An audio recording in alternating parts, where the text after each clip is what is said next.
It's not about something that happened there, then, to them. It's something that's happening to us, now, and here. Because I can tell you, Debbie, we were there at Sinai. We were there just a few weeks ago. And we stood there, and we stood at the foot of that mountain, and we looked up that mountain, and we saw that cloud, and that smoke, and that trumpet, and we heard God's voice out of that cloud saying, I am the Lord your God who brought you out of the house of bondage, out of the land of Egypt. You should have no other gods except me. Don't make for yourself an image of anything that's in the heavens above, on the earth, or under the earth. You remember? We stood there, and we left that place, and we just did it. We came up to Kadesh. Just a few minutes ago, we came up to Kadesh. And spies came back, and they came back, and we heard their report, and this is what we said, oh no, we can't take it. We do that all the time. Notice what Deuteronomy is doing. It's about us. Here and now. It's not about there, but then, or then. Then the Lord heard your words. He was wrathful. He swore, not one of these, not one of this evil generation is going to see the good land that I swore to your ancestors, except Caleb, the son of Jephunneh. He's going to see it. And to him and to his descendants, I'm going to give the land on which he set foot, because he was in complete fidelity to the Lord. And then there's after that, they tried to take the land again. This is at 41. They tried to take the, oh no, we can go up and take it. And this actually does happen. We didn't read it in Numbers. They go up and they try to take it, and they come back and they're defeated, and it gets really bad, and they cry a lot. So, yet again, this chapter is so important because it shows exactly what it's doing, and that is, it is explaining Scripture. And it's explaining Scripture not as something that happened in the past to them. It's explaining Scripture to something that happens to us, here and now. In fact, every time we read it. Every time we read it, we enter into that story, and we become a part of it. And even more importantly, it becomes a part of us. And I don't know why y'all aren't shouting right now. This gets beautiful. Chapter 4.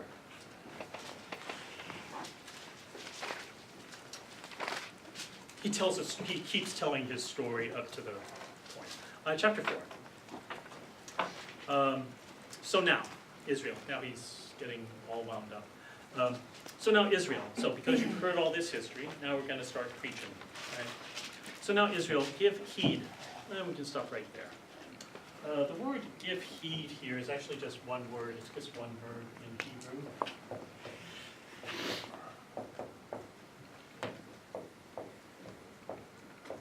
And it's shama. Say shama. Shama. Say shama. Shama. Say shama. Shama. Yeah, it's shama. To listen, to hear. Yeah. It's normally translated as to hear. Although this type of hearing, this shama, the thing that Moses is going to say over and over and over for Israel to do, shama, isn't just hearing like, I don't know, you're washing dishes in the sink and the TV is on in the other room and you sort of hear it. It's not what it's talking about. What shama is to listen to heed, to pay attention to really focus on. Like when I say something like, okay, this is going to be on the final. Right? This isn't going to be on the final. Maybe. But when I say that, you actually start, right? You actually start paying attention, right? Not like whenever we were reading Numbers and you didn't realize. Never mind. I'm not going to bring that up again. That's the last time. But no, it's paying attention. It's really focusing on it. It's concentrating on something. Okay? Shama. Pay attention. Heed. Focus on. Notice this. So, Israel, pay attention. Notice this. Focus on. these statutes and these ordinances I'm teaching you to observe, so that you may live to enter and occupy the land that the Lord, the God of your ancestors, is giving you. Because if we do that, if we pay attention, if we focus, if we notice, if we actually think about, not just blah, blah, blah, blah, blah, blah, blah. If we actually hear it and pay attention to it and actually think about what he's going to be talking about here, we can live. And conversely, he's going to beat this dead horse as well. If you don't, if you just let it wash over you, if you just let it go in one ear and out the other, you're going to die. You'll die. Because what Deuteronomy says over and over and over is that stuff that we're dealing with, in fact, in my opinion, Deuteronomy would say this stuff that we deal with here at Perkins really is a matter of life and death. I mean, it really does. It really causes, it actually causes people to actually live or die. So pay attention. You must neither add anything to what I command you or take anything away from it, but rather to keep.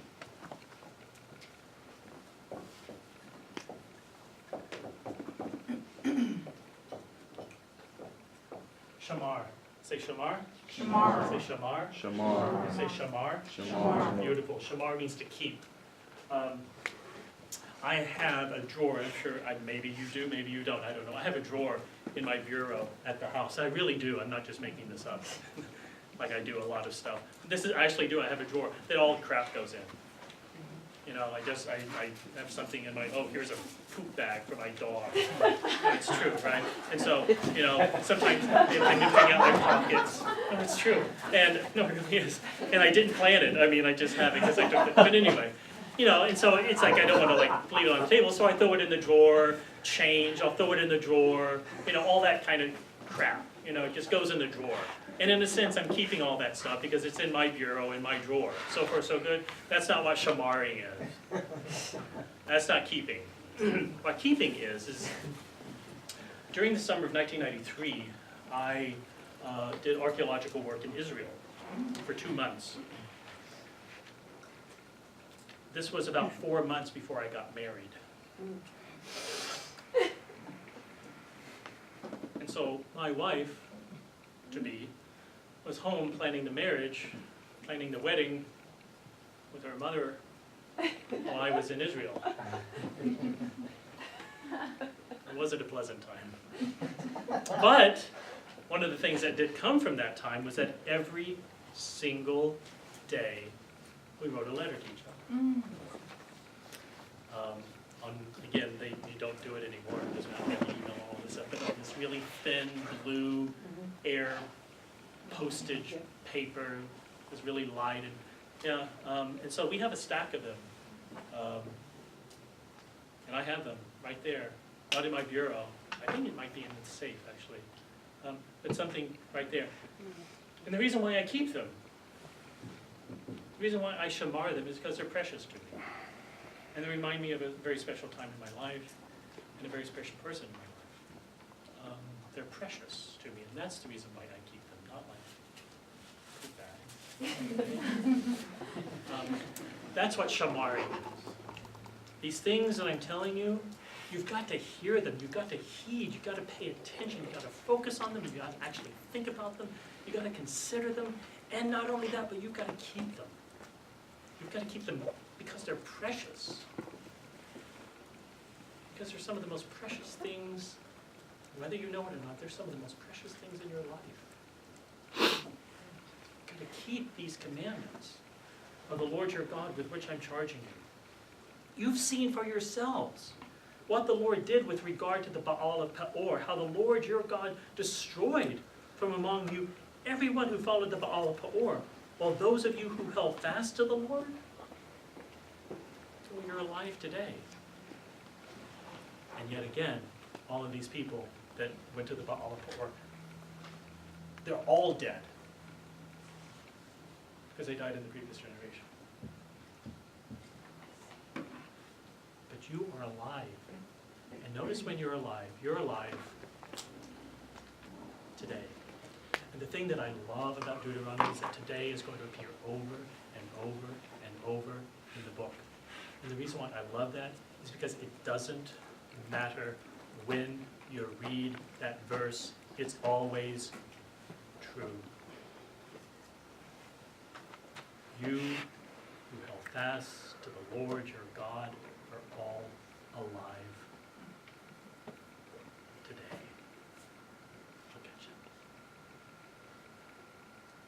Just as the Lord charged me, I now teach you statutes and ordinances for you to observe in the land that you're about to enter and occupy. You have to observe them.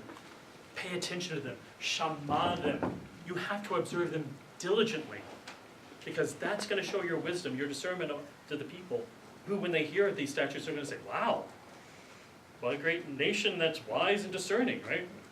What other nation has a God so near to it as the Lord our God is near whenever we call to it? And what other great nation has statutes and ordinances as just this entire law that I'm setting, explaining before you today? But, now, all up to this point, it sounds wonderful. But we all live in the real world.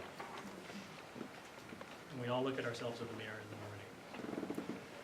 But take care. And you watch yourself closely. Because if you don't, you're going to forget. And in Deuteronomy, there is no sin that is worse than simply forgetting. Because if you forget the things that your eyes have seen, you remember, Debbie, we saw it. When you forget the things that your eyes have seen, you let them slip from your mind all the days of your life, you'll die. But rather, you're supposed to make them known to your children, to your children's children, how you,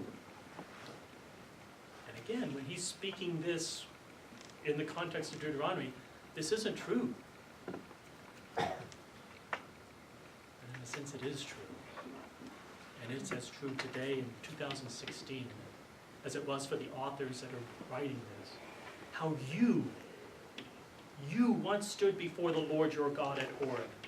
And the Lord said to me, assemble the people for me, and let them hear my words, so that they may learn to fear me as long as they live on the earth, and may teach their children so. And you reproached, and you stood at the foot of the mountain, while the mountain was blazing up to the very heavens, shrouded in dark clouds. Remember, it was just 2 weeks ago that we saw it over there. And then the Lord spoke to you out of the fire, and you, Isabel, you heard the sound of the words. You didn't see a form. There was only a voice. And he declared to you his covenant, which he charged you to pay attention to shamar, to observe. That is the 10 commandments, the 10 words. And he wrote them on 2 stone tablets. And the Lord charged me at that time to teach you statutes and ordinances for you to observe in the land that you're about to cross over and occupy. 25, jump over to 25. When you've had children, and also grandchildren,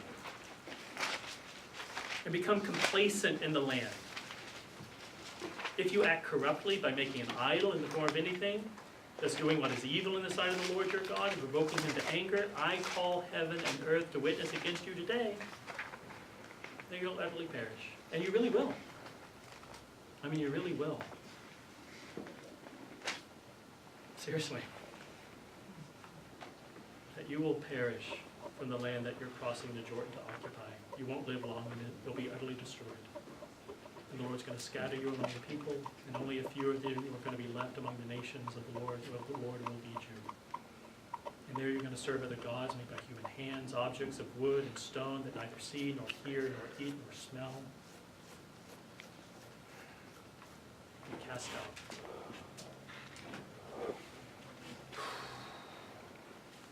Chapter 4, we're going to jump. We're just running out of time. Chapter 4, verse 44. So again, up to this point, he's made very clear that you need to pay attention to the statutes and the ordinances and the law that he's going to be explaining to you. Ready? So here it is. Wind all up, and here's the climax. This is the law that Moses set before the Israelites. These are the decrees and the statutes and the ordinances that Moses spoke to the Israelites when they had come out of Egypt, beyond the Jordan in the valley opposite Beth Peor, in the land of King Sihon and the Amorites, yada, yada, yada. They occupied this land, blah, blah, blah, blah, blah. Chapter 5, Moses convened all Israel, and he said to them, here, pay attention, focus on this, notice this, O Israel. It's the statutes and the ordinances that I'm addressing to you today. And you should learn them, and you should observe them, shamar here, to keep them close because they're precious, to observe them diligently. The Lord our God made a covenant with us at Horem. Notice what he says. Moses the Lord made a covenant with us at Horem.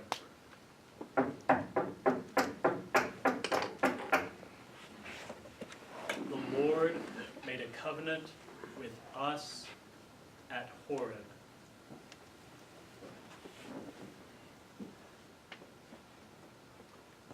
The Lord made a covenant with us at Horem. And in fact, not with our ancestors did God make that covenant. You see, there it is.